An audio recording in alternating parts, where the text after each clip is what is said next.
Olá, meus queridos, boa noite. Aqui quem está falando a vocês é o Leandro, pastor da Comunidade de Redenção. E eu me dirijo aqui a vocês, irmãos da Igreja Nova Vida, e ao pastor Paulo, agradecendo a oportunidade de falar a vocês. Bom, eu quero trazer para vocês uma reflexão, um bate-papo, que está localizado na Palavra de Deus, no texto do Evangelho de João, capítulo de número 10, de 1 a 11, tá? Então, eu recomendo que você, se você puder, onde você estiver, pegue a sua Bíblia, vá até o Evangelho de João, capítulo 10, de 1 a 11, porque é o texto que nós vamos meditar nesta noite. Bom, pelo menos eu digo noite porque aqui onde eu estou agora é noite, não sei onde você está.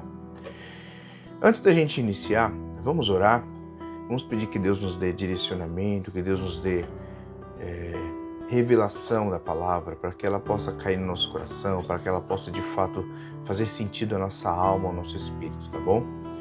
Assim fica mais dinâmico, a gente pode começar de uma vez só e terminar, sem parar. Então, oremos, queridos. Pai, nós agradecemos ao Senhor pela oportunidade, pelo privilégio que temos, que mesmo através de recursos tecnológicos como esse, nós podemos, Senhor, ser ministrados, podemos, Senhor, ó Deus, ouvir o Senhor falar conosco, podemos nos conectar uns aos outros, Senhor. Nós pedimos, eu peço, Senhor, em nome de Jesus, que meus irmãos, onde quer que estiverem, Senhor, que o Senhor possa alcançá-los, que essa palavra, Senhor, possa frutificar no coração deles, em nome de Jesus. Amém? Bom, como eu disse, Evangelho de João, capítulo 10, de 1 a 11, mas antes, nós precisamos fazer algumas considerações, tá bom? Como é que nós chegamos no Evangelho de João, capítulo 10, de 1 a 11? Precisamos lembrar o que aconteceu antes, porque é fundamental, é importantíssimo para que nós entendamos o que acontece em João 10. Então, no capítulo 9, os primeiros 38 versículos, mais ou menos, conta a história que Jesus vê um cego de nascença. Os discípulos perguntam para ele se aquele cego era cego por conta dos pecados dele mesmo ou da família dele. E Jesus diz nenhuma coisa nem outra. Jesus afirma que enquanto ele estiver no mundo, ele é luz do mundo. Ele vai até o cego, não pede licença, não se preocupa com essa etiqueta, com esse protocolo. Fala que o cego deve ir ao tanque de Siloé para lavar os olhos, isso depois de ter feito uma solução de saliva e areia e terra, passa nos olhos dele, diz vai ao tanque de Siloé e se lava. E o cego faz, ele vai lá e se lava e volta enxergando. O que acontece? Aquilo causa um alvoroço na cidade, porque as pessoas que conheciam aquele cego começam a se perguntar, será que é ele mesmo ou é alguém que se parece muito com ele? Porque ele não está tateando, ele não está andando com uma bengala, ele está andando normalmente como alguém que vê, como nós. E aí eles começam a dizer, não é ele, é alguém que se parece com ele. Ao ouvir isso, eles deviam estar a uma distância mais ou menos próxima dele, e ele diz então, não, sou eu mesmo. E como é que você está enxergando? Então ele diz, olha, o tal de Jesus fez uma solução aí com saliva e terra, passou nos meus olhos e disse que eu fosse até o tanque de Siloé a fim de lavar, e quando eu voltei eu estava enxergando. Aí eles pegam esse homem, levam até os fariseus para comprovar que de fato ele havia sido curado. E lá os fariseus, primeira coisa, falam, como é que ele fez isso? Como é que aconteceu essa cura? E ele explicou mais uma vez que Jesus fez uma solução com saliva e terra, passou nos seus olhos, mandou que ele fosse até o tanque de Siloé, e quando ele voltou ele estava vendo. Então eles perguntaram, que dia que foi isso? Quando foi? Foi sábado? Ele, sim, foi sábado. Ah, então ele não é de Deus, porque se ele fosse de Deus ele não faria isso de sábado. E aí o cego está lá, não sabe o que dizer, eles perguntam, quem você acha que ele é? O que você tem a nos dizer sobre ele? Aí o cego diz assim, para mim ele é um profeta. Fala, não, profeta ele não é não pode ser. E aí eles já falam, você nunca foi cego. Então eles trazem os pais daquele homem e perguntam, esse aqui é seu filho? Vocês não viam dizendo que ele era cego? E aí eles dizem, olha, é nosso filho, era cego. E como é que vocês explicam isso? Isso a gente não sabe, pergunte para ele tem idade. Porque os pais estavam com medo de sofrer retaliação. E aí, conversa vai, conversa vem, os fariseus vêm de lá, vai para cá, dispensam o homem, depois traz ele de volta. Há um determinado momento da conversa onde eles, de tantas perguntas, tantos questionamentos, eles provocam aquele homem e ele diz, olha, será que vocês também não querem ser discípulos dele? Aí eles ficam furiosos. No versículo 34 do capítulo 9, eles expulsam ele da sinagoga. E aí Jesus fica sabendo que aquele homem havia sido expulso. Vai até ele, pergunta para ele: você crê no Filho do Homem? E aí o cego pergunta: mas quem é ele para que eu creia? Ele diz: você já ouviu, ou já tem visto, é ele que está falando com você. Aí o jovem disse: eu creio, e o adorou. Então esse é o contexto de João capítulo 9, do verso 1 mais ou menos até o verso 38. Eu dei uma resumida para que a gente entendesse, tá bom? Agora vamos ao texto, João 10, de 1 a 11, tá bom? Estou com a minha Bíblia aqui, eu leio na Nova Versão Internacional. Então, leiamos aqui. Eu lhes asseguro que aquele que não entra no aprisco das ovelhas pela porta, mas sobe por outro lugar, é ladrão e assaltante. Aquele que entra pela porta é o pastor das ovelhas. O porteiro abre-lhe a porta e as ovelhas ouvem a sua voz. Ele chama suas ovelhas pelo nome e leva para fora. Depois de conduzir para fora todas as ovelhas, vai adiante delas, e estas o seguem porque conhecem a sua voz. Mas nunca seguirão um estranho. Na verdade, fugirão dele, porque não reconhecem a voz de estranho. Jesus usou essa comparação, mas eles não compreenderam o que ele estava falando. Então Jesus afirmou de novo: digo-lhes a verdade, eu sou a porta das ovelhas. Todos os que vieram antes de mim eram ladrões e assaltantes, mas as ovelhas não ouviram, ou melhor, não os ouviram. Eu sou a porta, quem entra por mim será salvo. Entrará e sairá e encontrará pastagem. O ladrão vem apenas para matar, roubar e destruir. Eu vim para que tenham vida e tenham plenamente. Verso 11. Eu sou o bom pastor dá a vida pelas suas ovelhas. Certo? Então esse é o texto das Escrituras, é aqui que nós vamos conversar, é aqui que eu quero ministrar a vocês nessa noite. Tá? A primeira coisa que a gente tem que entender aqui,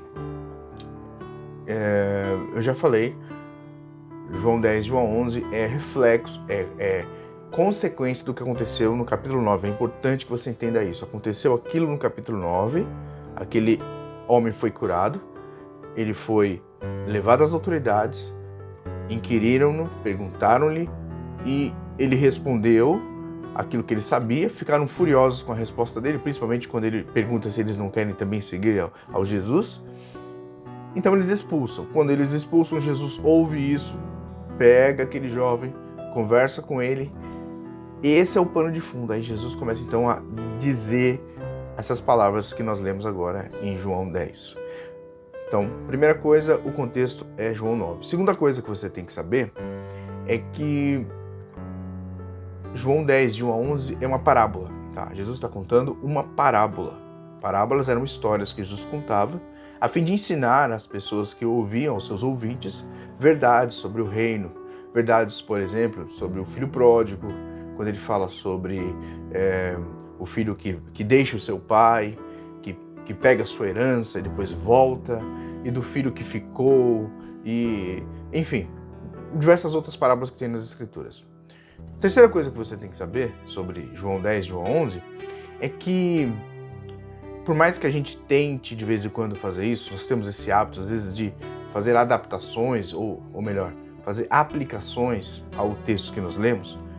João 10, de 1 a 11, não se refere à igreja.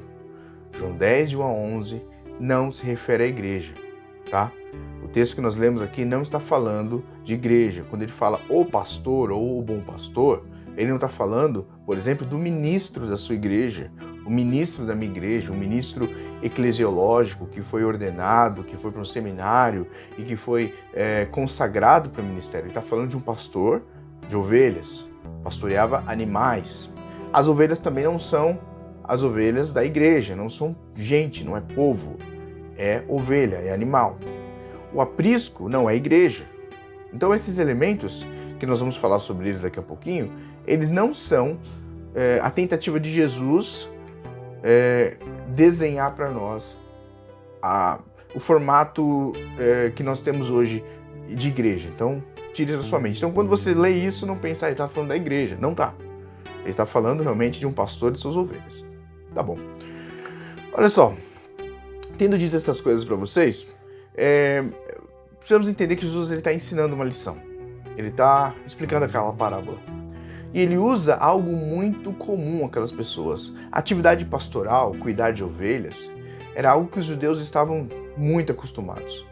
E quando se falava em pastor naquela época, você tem que ter isso na sua mente.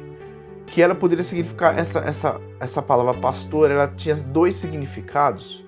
Era o pastor que cuidava das ovelhinhas, dos animais mesmo no campo, ou era Deus, o pastor e o seu povo, as suas ovelhas. Então, é uma figura muito importante, a figura pastoral é muito importante para os judeus, por causa de uma atividade muito comum a eles e por conta do relacionamento que Deus descrevia com o seu povo, muito costumeiramente usado como pastor e as ovelhas. Então, olha só, Isaías 40, de 10 a 11, diz assim: Eis que o Senhor Deus virá com poder, e o seu braço dominará sobre eles, ou por eles. E eis que o seu galardão estará com ele, e o seu salário diante de sua face. Como o pastor apacentará o seu rebanho, e entre os seus braços recolherá os cordeirinhos, e os levará no seu regaço. As que amamentam guiará suavemente. Então, como você pode ver, Jesus está tocando num assunto aqui muito conhecido, muito familiar. Ele está usando elementos da parábola que são muito comuns aos seus ouvintes. Então eles sabiam dos elementos que Jesus falava. Agora vamos tratar aqui de João 10 e João 11. Há 4 elementos que nós citamos aqui, ou que Jesus citou na parábola. Então ele começa com o aprisco. O que era o aprisco? O aprisco era um pátio cercado, de um formato quadrado, era quadrado, e era cercado por pedras ou por madeira.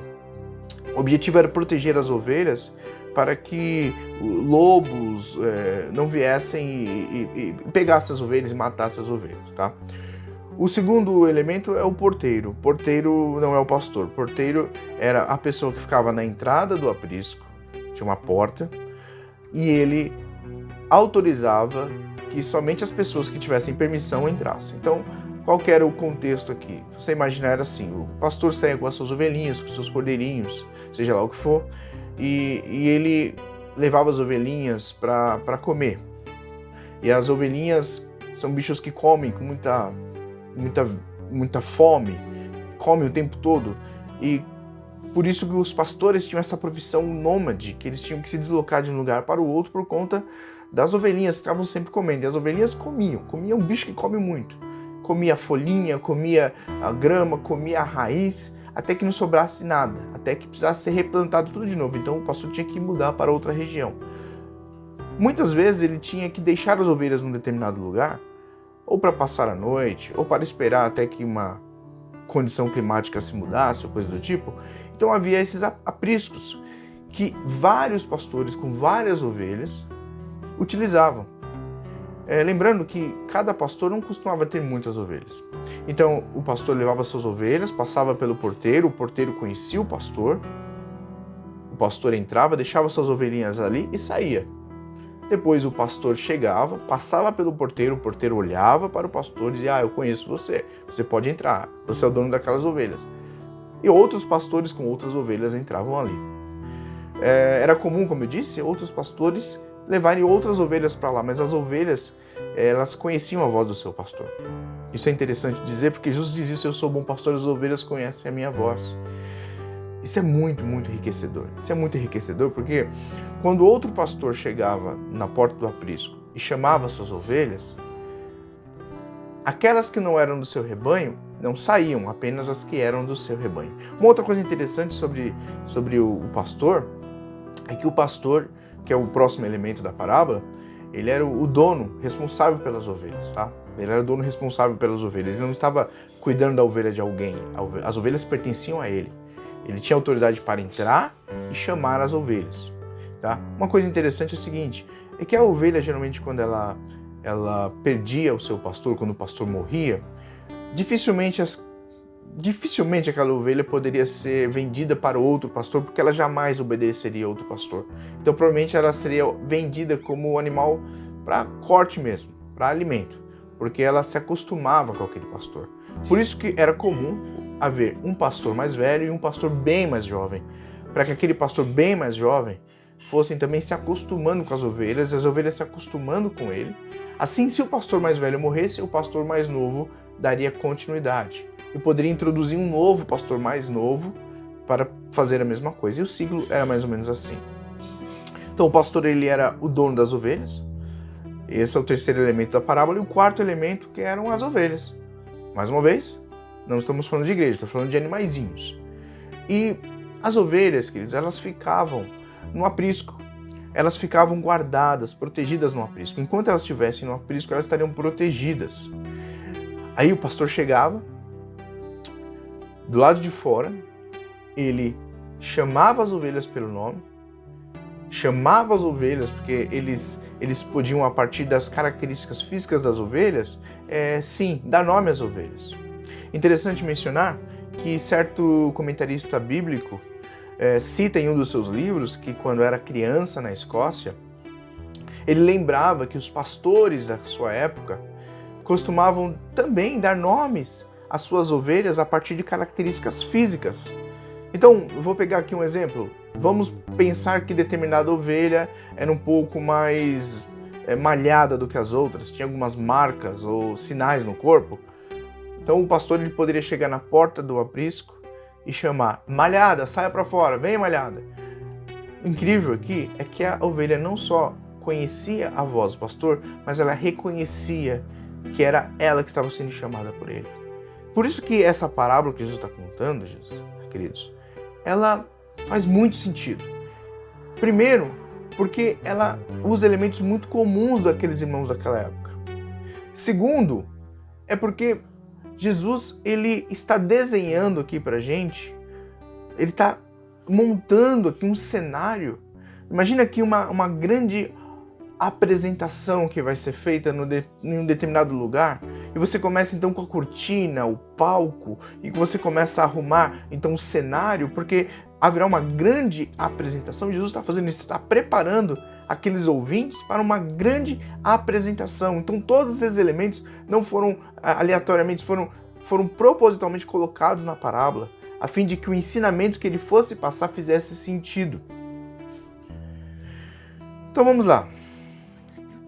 Três reflexões que nós vamos tirar desse texto.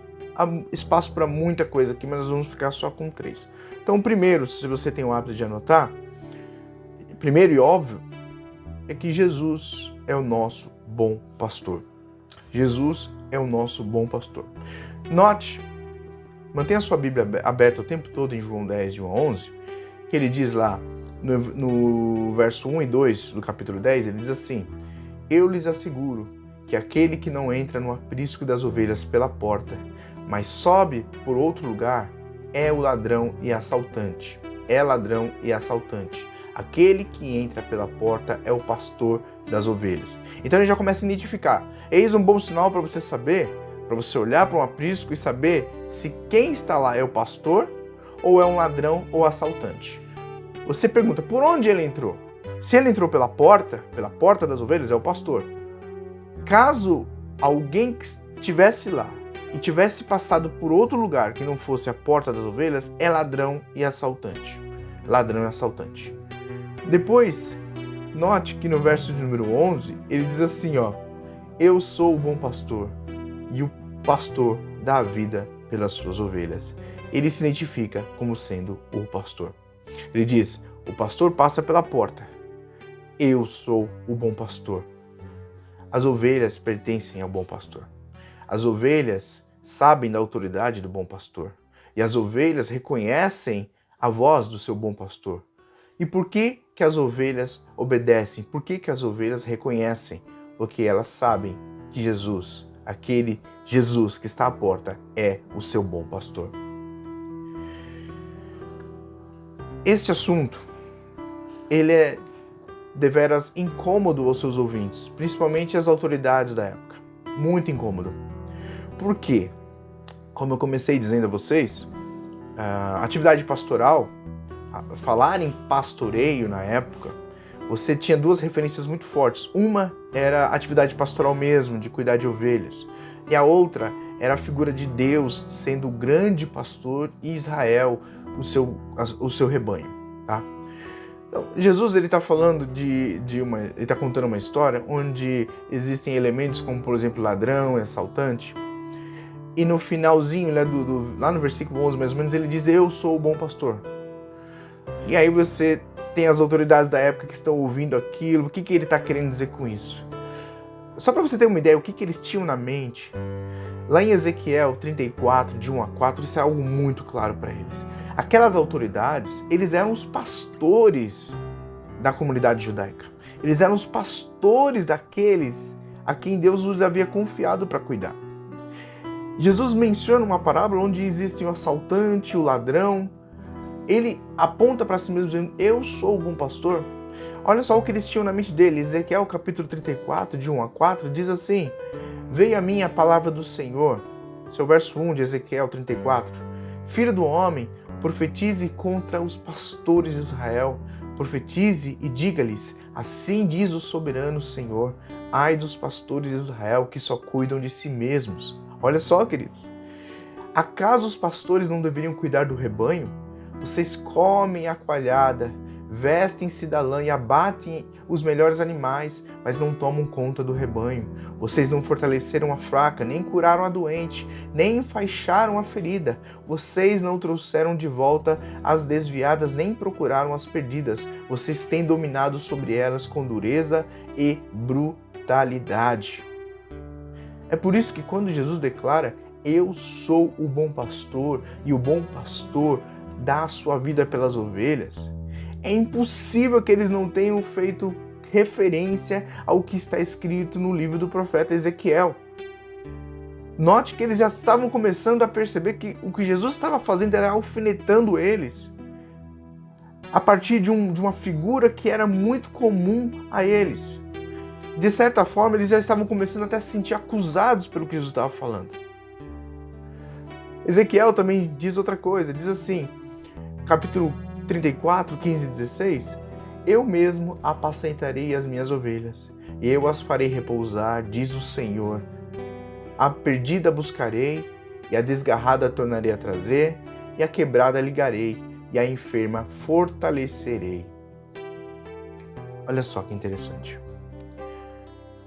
Com certeza, aquele homem que havia sido curado, aos olhos de Jesus, era uma das ovelhas que aqueles pastores haviam maltratado, haviam desprezado, não haviam curado, não haviam procurado. Ao contrário, expulsaram. Jesus conta essa parábola, não é à toa, você está começando a identificar aí que existe um grande propósito de Jesus em dizer isso. E ele começa a se identificar, ele diz, olha, Deus, no livro de vocês, no livro dos profetas de vocês, cita que o Senhor dá um recado aos falsos ou maus pastores, falsos pastores que só se alimentam da gordura da ovelha. Mas o Senhor também diz no livro de vocês, no livro de dos profetas que vocês bem conhecem, que ele enviaria um pastor segundo o coração dele, um pastor dele, eu enviarei o meu pastor. Aí Jesus começa a dizer, eu sou o bom pastor. Como é que você acha que esses camaradas vão ficar? Como é que vocês acham que eles vão ficar?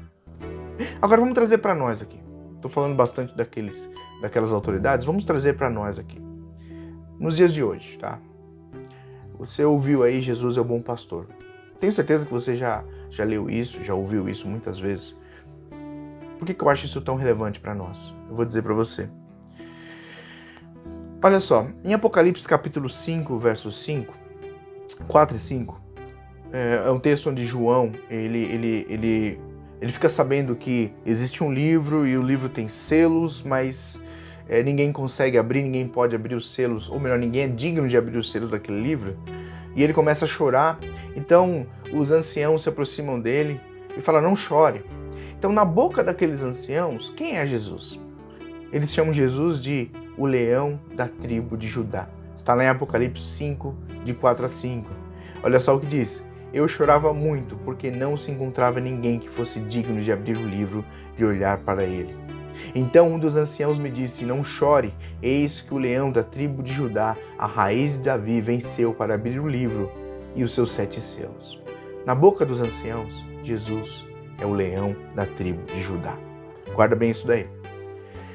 No Evangelho de João, capítulo 1, 29, João Batista, quando ele vê Jesus, ele faz uma declaração fantástica. Ele diz: vejam, é o Cordeiro de Deus que tira o pecado do mundo. É este a quem eu me referi quando disse: vem depois de mim um homem que é superior a mim, porque já existia antes de mim. Para João Batista, Jesus era o Cordeiro de Deus que tira o pecado do mundo. Guarda isso aí. Para Natanael, está lá em João capítulo 1, versículo 49. Para Natanael, Jesus é o Filho de Deus, o Rei de Israel. Então Natanael declarou: Mestre, tu és o Filho de Deus, tu és o Rei de Israel. Então nós temos 3 declarações aqui. Eu podia ter pego outras, eu peguei essas 3, é suficiente para nós aqui. Jesus é o leão da tribo de Judá, Jesus é o Cordeiro de Deus e Jesus é o Filho de Deus, o Rei de Israel. Todas 3 verdadeiras. Todas 3 verdadeiras. Mas olha só, na boca dessas pessoas, Jesus, ele é o leão da tribo de Judá, o Cordeiro de Deus que tira o pecado do mundo, o Filho de Deus, o Rei de Israel. Mas quando Jesus ele quer contar uma parábola para nos ensinar qual é o papel dele, quem ele é, como que ele se apresenta a nós, como que ele chega até nós e o que ele quer fazer conosco. Em João 10, 11 ele diz: eu sou o bom pastor dá a vida pelas ovelhas. Olha que interessante isso. Sabe, não me entenda errado no que eu vou dizer agora. Você já deve ter tido algum momento na sua vida onde você se sentiu desesperado, angustiado. Todos nós passamos por isso. Eu, há 3 anos atrás, experimentei algo muito triste, que foi a perda da minha mãe, e foi algo que marcou muito a minha vida. E no momento de dor, é claro que a pessoa de Jesus, enquanto leão da tribo de Judá, me aquece o coração. Oh, meu Deus é tremendo, ele é o leão da tribo de Judá. É claro que no momento da dor, saber que Jesus é o Cordeiro de Deus que tira o pecado do mundo é bom, nossa, tremendo. É claro que no momento da dor, da angústia, saber que Jesus é o Filho de Deus e Rei de Israel é uma coisa maravilhosa. Mas experimentá-lo como pastor das nossas almas, bom pastor, é indescritível. Foram essas palavras que consolaram meu coração. Eu sou o bom pastor. Não são só palavras, queridos. Isso traz significado para quem ele é. Eu cuido, eu apacento. Aquela que está fragilizada, eu fortaleço. Aquela que está machucada, eu curo. Aquela que está enferma, eu trato. Aquela que está com sede, eu dou água. Aquela que está com fome, eu alimento. É isso que ele faz. Jesus é o bom pastor. Isso me lembra muito de Isaías, capítulo 53, porque olha só, quando Jesus define quem ele é, eu sou o bom pastor, fica evidente quem nós somos.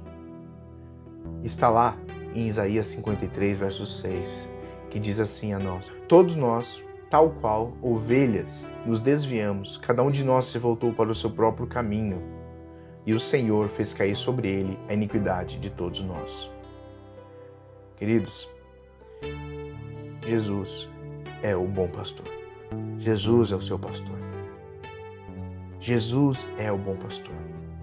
Veja bem, eu comecei dizendo que a parábola ela não fala de igreja, não fala de gente, mas a parábola nos ensina princípios. E esses princípios, sim, podem ser aplicados a nós. Jesus é o bom pastor. Segunda coisa. Jesus, as palavras que ele utiliza nessa parábola são muito interessantes. São muito interessantes. Olha só o que ele diz aqui. No capítulo 9 de João, versículo 34, é quando os fariseus expulsam aquele homem da sinagoga.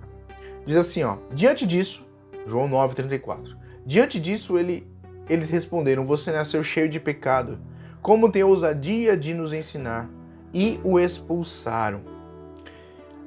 Jesus, queridos, ele usa a mesma palavra que os fariseus usavam, mas com um propósito diferente. Olha só o que diz em João 10, versículo 2. Aquele que entra pela porta é o pastor das ovelhas. Versículo 3. O porteiro abre-lhe a porta e as ovelhas ouvem a sua voz. Ele chama as suas ovelhas pelo nome e as leva para fora. Percebeu? Não? Não percebeu? João 9,34 diz que eles o expulsaram. João 10, versículo 3, Jesus diz: ele chama as suas ovelhas pelo nome e as leva para fora. A questão é o seguinte, que tanto a palavra expulsaram e essa palavra leva para fora, elas têm a origem da mesma palavra grega, que é eclesia, que significa chamar para fora. A grande diferença é que aqueles fariseus estavam expulsando aquele homem, jogando para fora, tirando da sinagoga. Jesus, o nosso bom pastor, está aí o segundo ponto da nossa reflexão, ele também nos chama para fora. Agora você vai se perguntar, eu entendo que os fariseus expulsaram para fora da sinagoga. Agora Jesus nos chama de fora, para fora de onde? Ele nos chama, queridos, para fora de um sistema, de uma sociedade onde o nosso próprio eu é o nosso rei. Jesus nos chama para fora de um lugar onde nossa religião ela é esmagadora, ela oprime, ela machuca pessoas. Jesus nos chama para fora de uma vida de pecado, de uma vida de dor, de sofrimento, que só traz destruição para nós e nós mesmos. Olha só, ovelhas que ouvem a voz de Jesus, ovelhas convertidas que ouvem a voz de Jesus, quando ele diz, vem para fora. Salmo 23, de 1 a 2, o Senhor é meu pastor, de nada terei falta. Em verdes pastagens me faz repousar e me conduz a águas tranquilas. Isso é incrível, porque olha só, ovelha, como nós dissemos aqui, é um bichinho feroz para comer. Come, come, come, come, come, come sem parar. Como é que pode uma ovelha repousar sobre um pasto verdejante, sobre pastagens verdes? Isso é uma ovelha que foi curada da ansiedade, uma ovelha que foi tirada de um sistema de ansiedade, foi tirada de um estado onde o ímpeto de comer mais, o ímpeto da insaciabilidade, foi uma ovelha convertida. Quando nós ouvimos a voz do nosso bom pastor, e ele nos tira para fora e nos faz nova criatura. Segundo aos Coríntios 5,17 diz, portanto, se alguém está em Cristo, é nova criação, as coisas antigas já passaram e eis que surgiram coisas novas. Ovelha que ouve a voz de Jesus, vem para fora. É ovelha que não serve mais a dois senhores. Mateus 6,24. Ninguém pode servir a dois senhores, pois odiará um e amará outro, e se dedicará a um e desprezará ao outro. O nosso pastor, queridos, nosso bom pastor, ele nos chama para fora. Os fariseus tiraram aquele homem para fora daquilo que eles achavam ser precioso para eles. Jesus nos chama para fora desse sistema. Jesus nos chama para metanoia. Jesus nos chama para conversão. Você sabe o que é conversão? Conversão é metanoia. Metanoia, etimologicamente, é uma palavra que se origina do grego, que é formada por duas outras palavras. Uma que quer dizer depois e a outra pensamento ou intelecto. Assim, a interpretação literal de conversão ou de metanoia é mudar o próprio pensamento. Conversão, meu amado, não é você olhar para Jesus e dizer eu quero as bênçãos de Jesus. Conversão não é você olhar para Jesus e você dizer tem coisas em Jesus que eu gosto, isso eu quero. As outras eu não quero muito, não. Tem um texto que é um pouquinho longo, mas eu quero ler para você. Apocalipse 7, de 9 a 17. Vou ler rapidamente. Diz assim, depois disso olhei e diante de mim estava uma grande multidão que ninguém podia contar, e todas as nações, tribos, povos e línguas de pé diante do trono e do Cordeiro, com vestes brancas, segurando palmas, e clamavam em alta voz: a salvação pertence ao nosso Deus, que se assenta no trono e ao Cordeiro. Todos os anjos estavam de pé ao redor do trono e dos anciãos e dos 4 seres viventes. Eles se prostravam com o rosto em terra diante do trono, adorando a Deus, dizendo: Amém, louvor e glória, sabedoria, ação de graças, honra, poder, força, sejam ao nosso Deus para todos sempre. Amém. Imagina essa cena. E o texto continua. Então um dos anciãos me perguntou, quem são esses que estão vestidos de branco? De onde vieram? Respondi, Senhor, tu sabes. E ele disse, estes são os que vieram da grande tribulação e lavaram as suas vestes e branquearam no sangue do Cordeiro. Por isso, eles estão diante do trono de Deus e o servem de dia e de noite em seu santuário. E aquele que está sentado no trono estenderá sobre ele o seu tabernáculo, a sua morada. Nunca mais terão fome, nunca mais terão sede, não cairá sobre eles sol e nenhum calor abrasador. Pois, note bem isso, pois o Cordeiro está no centro do trono, será o seu pastor, e ele os guiará às fontes de água viva, e Deus enxugará dos seus olhos toda a lágrima. Queridos, conversão não é adaptação. Conversão não é se adequar a alguma coisa. Conversão é metanoia, e metanoia é mudança de pensamento. Mudança de pensamento. Aí eu faço uma pergunta para você. Reflita comigo. Esse texto de Apocalipse, essa multidão de vestes brancas. Você acha que essa multidão de vestes brancas, povos de toda língua, nação,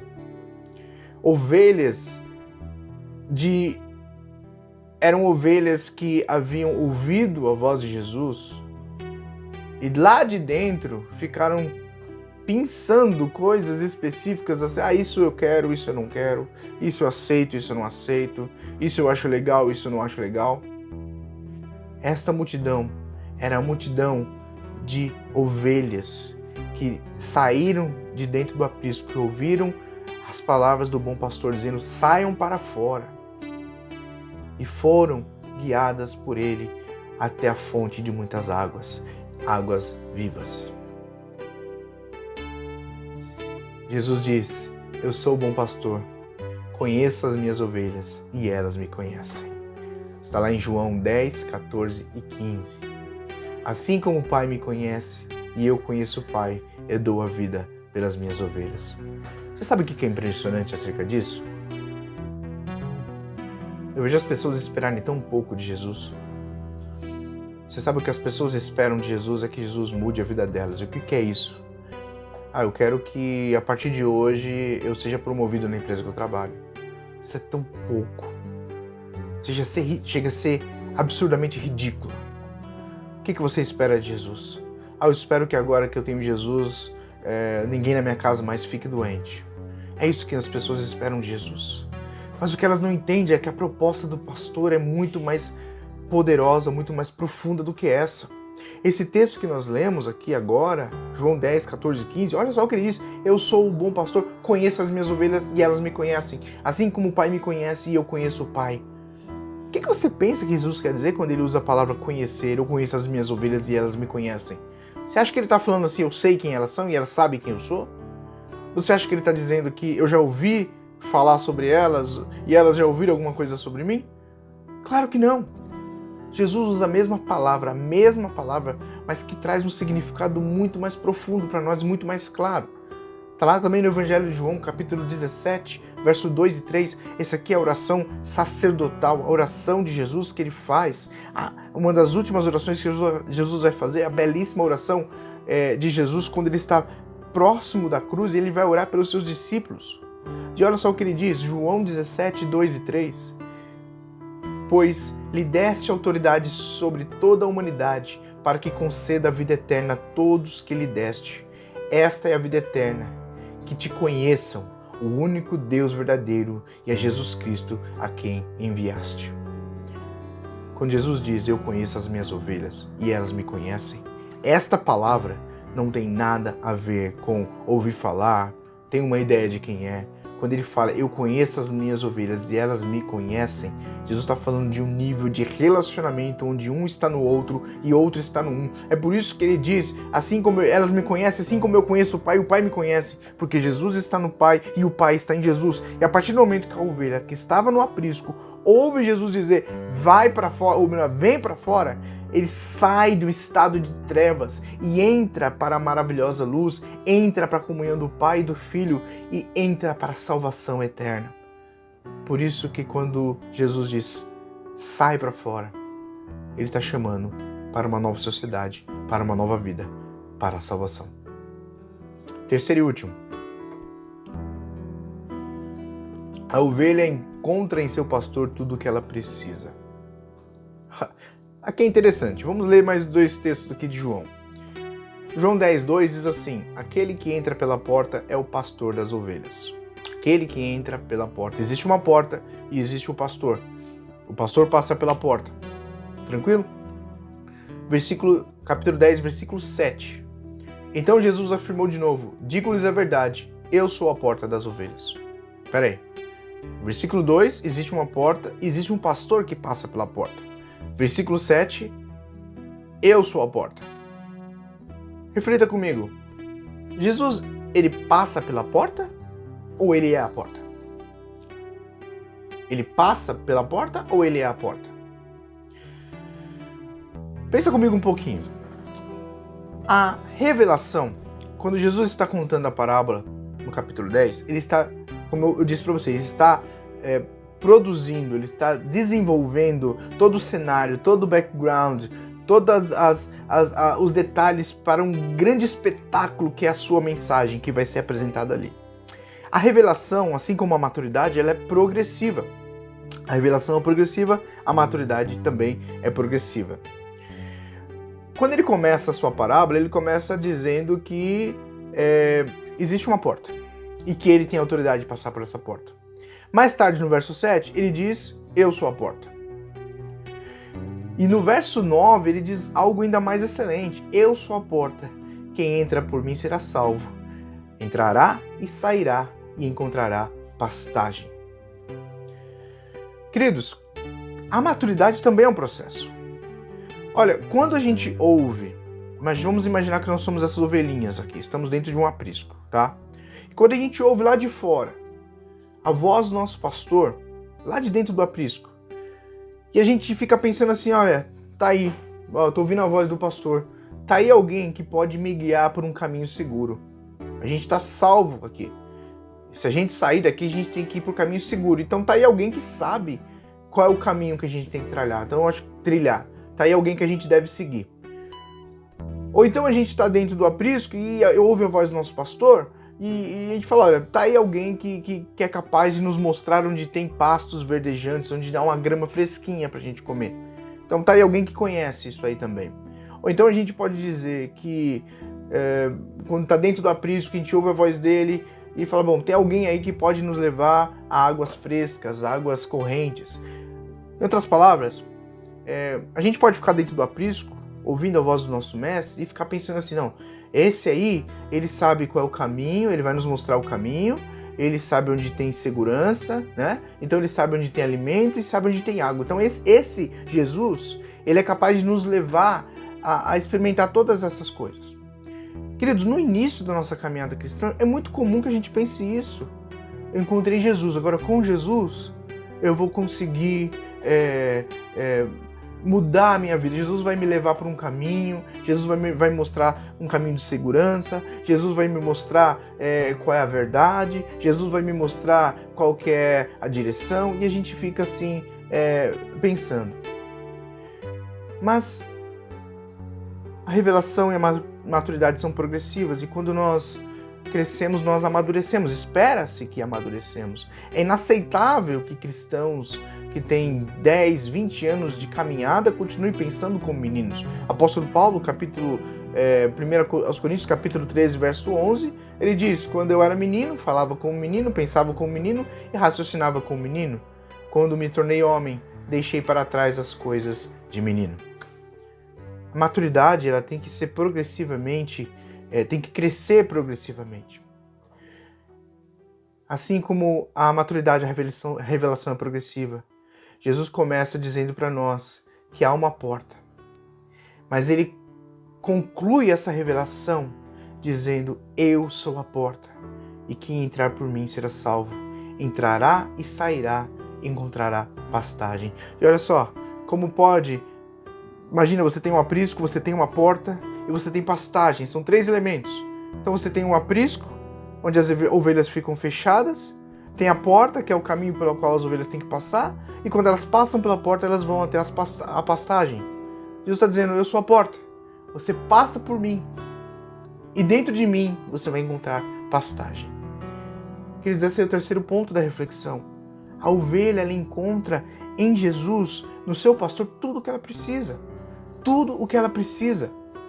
Não é, queridos, através de Jesus que nós vamos encontrar a paz. Se não, olha o que ele diz em João 16:33. Eu lhes disse essas coisas para que em mim vocês tenham paz. Neste mundo vocês terão aflições. Contudo, tenham bom ânimo, eu venci o mundo. Ele não diz: olha, através de mim vocês vão encontrar a paz. Ele diz: em mim vocês vão encontrar a paz. Jesus também não é aquele que vai nos mostrar a direção correta. Se você encontrar Jesus, se você andar com Jesus, você vai saber, porque ele vai te mostrar o caminho que você tem que seguir. Não é nada disso.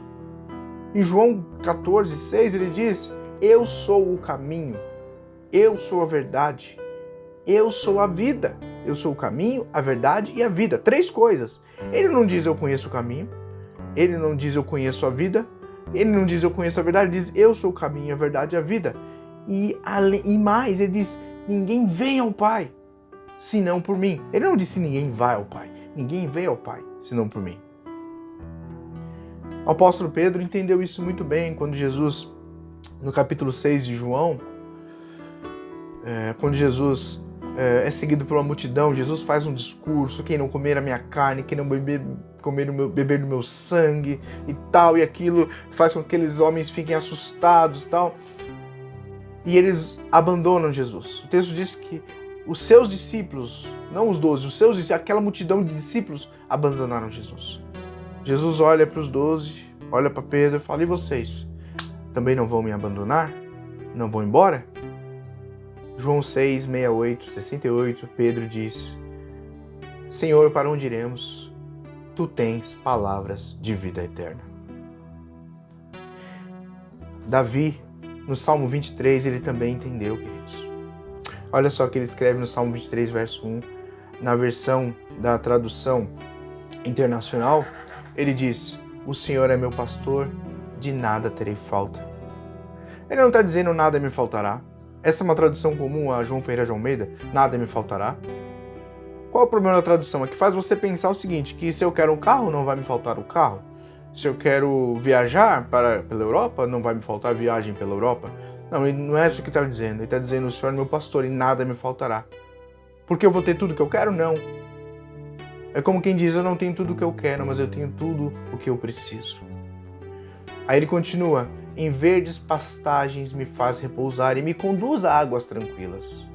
Restaura o meu vigor, guia-me nas veredas da justiça por amor ao teu nome. Mesmo quando andar por um vale de trevas e de morte, não temerei perigo algum, porque tu estás comigo, a tua vara e o teu cajado me protegem. Preparas um banquete para mim à vista dos meus inimigos. Tu me honras, ungindo a minha cabeça com óleo e fazendo transbordar o meu cálice. Existe uma característica literária da poesia brasileira. É uma poesia que se caracteriza pela repetição, ou melhor, pela rima. A poesia hebraica, ela tem uma outra característica. A característica dela é dizer uma coisa num verso e dizer a mesma coisa nos outros versos com palavras diferentes. Então você afirma uma coisa aqui no versículo 1, no verso número 1. No verso 2 você reafirma aquilo que você disse no 1 com outras palavras. Note bem, o Salmo 23, 1. O Senhor é meu pastor, de nada terei falta. O que você quer dizer com isso? Em verdes pastagens me faz repousar, terei descanso. Nada terei falta, não terei falta de descanso. Me faz repousar. Me conduz a águas tranquilas. O que quer dizer isso? Eu vou andar por águas tranquilas. Eu não vou ser levado por ondas, não vou ser levado por águas que me engolem. Fala de segurança. E por aí vai. E eu quero dizer para você. Eu estou concluindo já. Não imaginava que fosse ser tão longa, mas enfim. O que ele diz aqui é o seguinte. Voltando lá para o capítulo 9 de João, ele diz assim: enquanto estou no mundo, sou a luz do mundo. Tendo dito isso, ele cuspiu no chão, misturou terra com saliva e aplicou aos olhos do homem. Então disse: vá lavar-se no tanque de Siloé, que significa enviado. O homem foi, lavou-se e voltou vendo. Eu imagino, é a última coisa que eu quero dizer para vocês. Eu imagino, sabe, que aqueles fariseus devem ter ficado possessos da vida. Porque quando eles chamaram aquele homem e perguntaram como foi que ele te curou, explica para nós aí. Ele pegou um pouco de saliva, colocou na terra, passou nos nossos olhos e mandou lavarmos no tanque de Siloé. Onde? No tanque de Siloé. Não foi no tanque de Siloé. Foi no tanque de Siloé. Foi no tanque de Siloé. Por que isso é relevante? Tanque de Siloé, ele significava, é uma palavra de origem do hebraico que significava enviado ou conduzido. E ele foi construído no tempo do rei Ezequias, e a finalidade dele era levar água da fonte, que era Gion, e levar para dentro dos muros da cidade de Jerusalém. Por que era importante? Porque quando a Síria viesse atacar o Ezequias, o seu reinado, você vai encontrar isso lá em 2º livro de Reis, capítulo 20, verso 20. Quando a Síria viesse atacar, eles podiam cortar, haver uma estratégia de guerra, que era sitiar aquela cidade e deixá-los sem recursos, sem comida, sem água. E aquele tanque, ele cortava a rocha, ele cortava concreto e ia até dentro dos muros da cidade, de modo que eles não ficariam sem abastecimento de água. E ele tinha esse significado, né? Enviado, ou conduzido. Queridos, eu não vou aqui afirmar categoricamente, mas eu vou dizer que é muito provável que seja isso.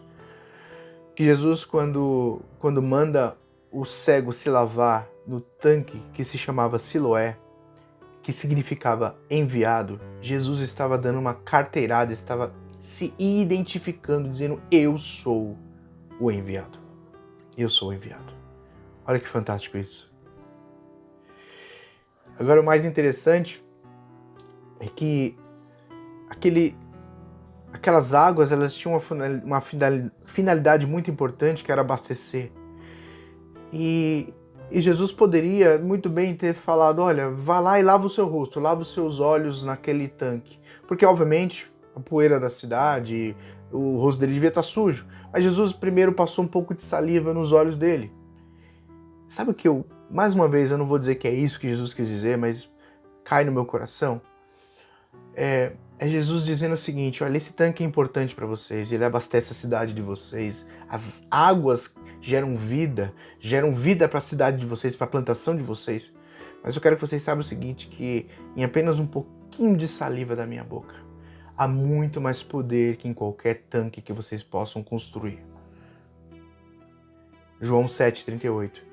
Quem crer em mim, como diz a Escritura, no seu interior fluirão rios de água viva. Então, meu irmão, minha irmã, mais uma vez eu agradeço a oportunidade.